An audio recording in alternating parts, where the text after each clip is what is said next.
కొండలోని మల్లు స్వరాజ్యం నగర్ నీట మునిగింది. కాలనీ మొత్తం జల దిగ్బంధంలో చిక్కుకోవడంతో స్థానికులు తీవ్ర ఇబ్బందులు పడుతున్నారు. వరదలో చిక్కుకున్న వారిని సురక్షిత ప్రాంతాలకు తరలిస్తున్నాయి ఎస్డీఆర్ఎఫ్ బృందాలు.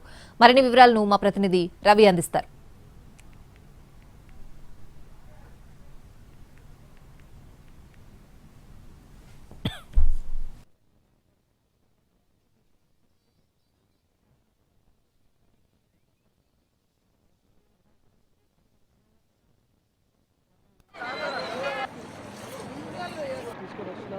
వెనక వైపు మనం చూస్తే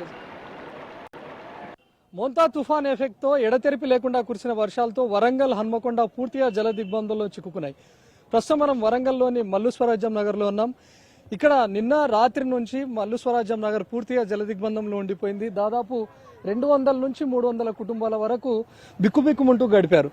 ప్రస్తుతం మనం మల్లు స్వరాజ్యం నగర్లోకి వెళ్ళేటటువంటి సిచ్యువేషన్ కూడా చూడొచ్చు. ఆల్మోస్ట్ నేను నడుస్తూ వెళ్లేటటువంటి క్రమంలోనే నడుములోతు వరకు వరద నీరు వచ్చి చేరింది. ఇంకా వరద నీటి ఉధృతి పైనుంచి కొనసాగుతూ ఉంది. దీంతో ఎస్డీఆర్ఎఫ్ టీమ్స్ అన్ని ఇక్కడికి చేరుకొని వీళ్ళందరినీ రెస్క్యూ చేస్తున్నారు. సో ప్రస్తుతం అక్కడ మల్లు స్వరాజ్యం నగర్లో ఉన్నటువంటి వాళ్ళందరినీ తాళ్ల సహాయంతో ఎస్డీఆర్ఎఫ్ టీమ్స్ అదేవిధంగా పోలీసులు రెస్క్యూ చేసి తీసుకొస్తున్నారు. ముఖ్యంగా మహిళలు, వృద్ధులు, చిన్నారులు ఎవరైనా ఉంటే ముందు వాళ్ళను తీసుకొని వస్తున్నారు. నిన్న రాత్రి నుంచి వీళ్ళంతా ఈ వరద గుప్పిట్లోనే చిక్కుకున్నటువంటి సిచ్యువేషన్ కనిపిస్తుంది. అన్న, ఎప్పటి నుంచి ఉన్నారమ్మా మీరు లోపల? నిన్న నుంచి ఉన్నామండి. ఒక్కసారిగా వరద నీరు వచ్చిందా? ఎప్పుడైనా వచ్చిందా ఇట్లా? అంతకుముందు 4 years బ్యాక్ నుంచి ఇట్లనే వరదలు వస్తున్నాయి. లాస్ట్ ఇయర్ అంతకుముందు వచ్చినప్పుడు మమ్మల్ని పట్టించుకున్న వాళ్ళు ఎవరు లేరు. సేమ్ నిన్న కూడా ఇదే సిచ్యువేషన్ ఫేస్ చేసినాం.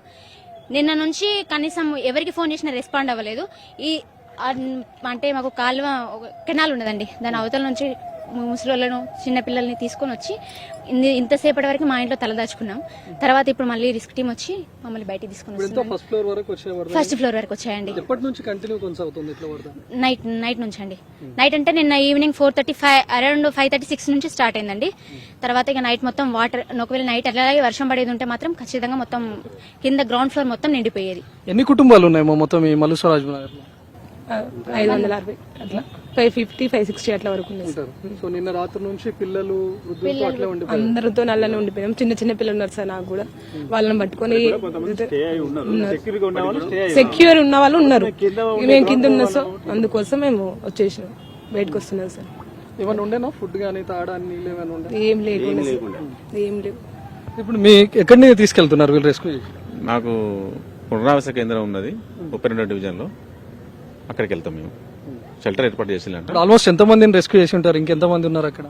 ఇంకొక 100 members దాకా ఉన్నారు. వాళ్ళు పైన ఫ్లోర్లలో ఉండే వాళ్ళు ఉన్నారు.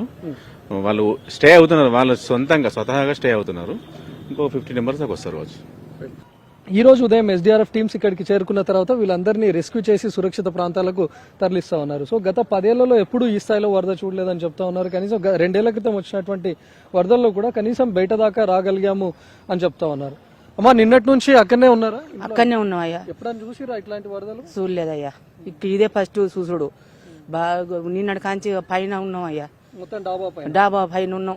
ఏమన్నా ఉండేనా ఫుడ్ గానీ తాగడానికి? ఇక ఏం లేవు అయ్యా, పైన ఏముంటాయి, వాళ్ళే తాలింత వండు ఖర్చు పెట్టిళ్ళు.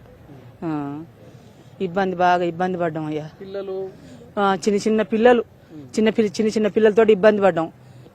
ఇక్కడ ఉన్నటువంటి స్టేబుల్ వాటర్ అంతా క్లియర్ అవడానికి మరికొన్ని గంటల టైం పట్టే అవకాశం కూడా కనిపిస్తుంది. సో మంత్రి కొండా సురేఖ కూడా ప్రస్తుతం ఇక్కడికి చేరుకున్నారు మల్లు స్వరాజ్యం నగర్కి. ఇక్కడ కొనసాగుతున్నటువంటి సహాయక చర్యలన్నింటినీ పర్యవేక్షిస్తున్నారు. ఇందాక కలెక్టర్, అడిషనల్ కలెక్టర్ కూడా ఇక్కడ ఉండి సహాయక చర్యలను పర్యవేక్షించారు. ఇక్కడ ఉన్నటువంటి వాళ్ళందరినీ సురక్షిత ప్రాంతాలకు తరలిస్తున్నామని చెప్పారు.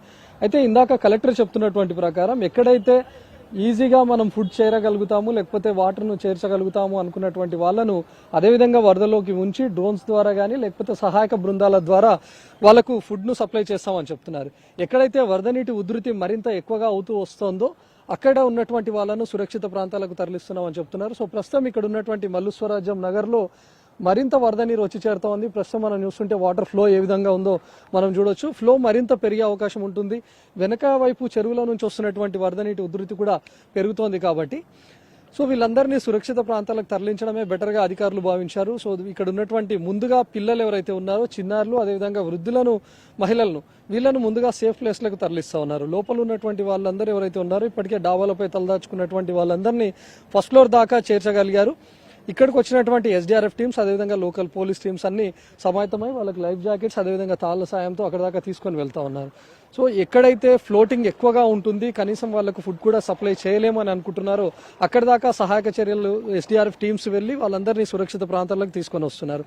మరోవైపు వరంగల్ హన్మకొండ కానీ ఎక్కడైతే కాలనీలో వరద నీరు స్టేబుల్ గా నిలిచిపోయింది, ఎగువ నుంచి వరద వచ్చే అవకాశం లేదు అనుకున్నటువంటి ప్రాంతాలకు ఫుడ్ అదేవిధంగా వాటర్ను సప్లై చేస్తున్నారు. సో మంత్రి కొండా సురేఖతో పాటు ఇక్కడ ఉన్నటువంటి కలెక్టర్, అడిషనల్ కలెక్టర్ సహాయక చర్యలను ఎప్పటికప్పుడు పర్యవేక్షిస్తున్నారు. ముఖ్యంగా ఈ రోజు వర్షం ఉదయం నుంచి లేకపోవడం, నిన్న అర్ధరాత్రి నుంచి వర్షం ఎడతెరిపినివ్వడంతోనే ఈ సహాయక చర్యలు కొనసాగుతున్నాయి. ఇన్ కేసు అర్ధరాత్రి భారీ వర్షం కురిసినా లేకపోతే ఈ రోజు ఉదయం కూడా వర్షం ప్రభావం ఉండి ఉంటే మాత్రం ఈ వరద నీరు మరింత పెరిగేది, ఎగువ నుంచి వచ్చే వరద నీటి ఉధృతి కూడా మరింత ఎక్కువయ్యేది, సహాయక చర్యలకు కూడా తీవ్రస్థాయిలో ఆటంకం వాటిల్లేదు. ఇది వరంగల్ మల్లు స్వరాజ్యం నగర్లో ఉన్నటువంటి పరిస్థితి. కెమెరామ్యాన్ ఎలియోస్ ప్రసాద్తో రవికుమార్, ఎన్టీవీ, వరంగల్ నుంచి.